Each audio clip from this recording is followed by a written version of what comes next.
ለዚህ ጊዜ ስላደረሰን እግዚአብሔር ይመስገን። አስቻለው ከበደ በ1995 ዓ.ም እንደገለጹት ወንዞች ምድራቸውን ወደሚከፍሉት ሕዝብ ሂዱ። ኢሳይያስ 18 ከ1-3 ነቢዩ ኢሳይያስ ይህን ትንቢት የተናገረው ከክርስቶስ ልደት በፊት ከ740 እስከ 701 ዓመተ ዓለም ባለው ጊዜ ውስጥ ነው። ኢትዮጵያን የደንገል መርከቦች በውሃ ላይ የምትልክ ይላታል።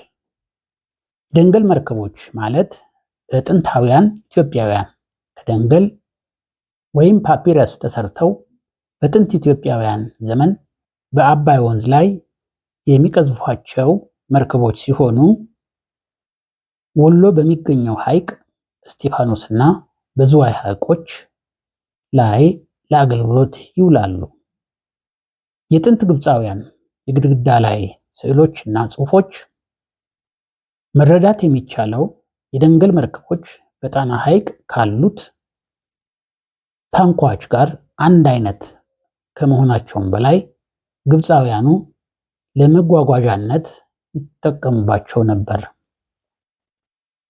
ከዚህ ማስተዋል የሚገባን ግብፅ የኢትዮጵያ ግዛት ስለነበረች ተመሳሳይ መርከቦችን መጠቀሟ የኢትዮጵያ ግዛት እንደነበረች የሚያጠናክር ነው።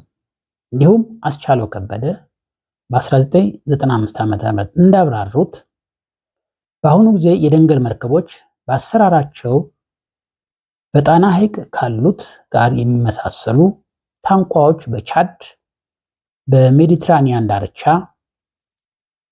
በምትገኘው ሳሮዲኒ እና በሰላማዊ ውቅያኖስ ውስጥ ደቡብ አሜሪካ በምትገኘው ኢስተርን አይላንድ ደሴት ላይ አገልግሎት ይሰጣሉ። ይህ ሐሳብ የሚያጠናክረው መርከብ በኢትዮጵያ በጣና ሐይቅ አካባቢ በኢትዮጵያውያን መጀመሪያ ተሰርታ በጣና ሐይቅ ለመጀመሪያ ጊዜ የሰው ልጅ የተጠቀመባት መሆኑን ጠቁሟል። የጣና ሐይቅ የደንገል መርከቦች ጥበብ ከሰላማዊ ውቅያኖስ ባሻገር ነው። የኖርዌይ የሳይንስ አካዳሚ አባል የነበሩት ዶክተር ሄርዳል 1970 ዓመተ ምህረት እንደ አውሮፓውያን አቆጣጠር አንድ ሙከራ በማድረግ ለዓለም ሕዝብ ታሪክ ደግሞ መስራት እንዴት እንደሚቻል አሳይተዋል። ዶክተሩ የደንገል መርከቦች በቻድ፣ በኢትዮጵያ፣ ፔሩ እና ኢስተርን አይላንድ የመኖራቸው ምስጢር በጥንት ግብፃውያን የግድግዳ ስዕል የሚታየው የአምላክ ራ የባህር ላይ ጉዞ ጋር በማያያዝ አንድ ንድፈ ሐሳብ ይዘው ብቅ አሉ።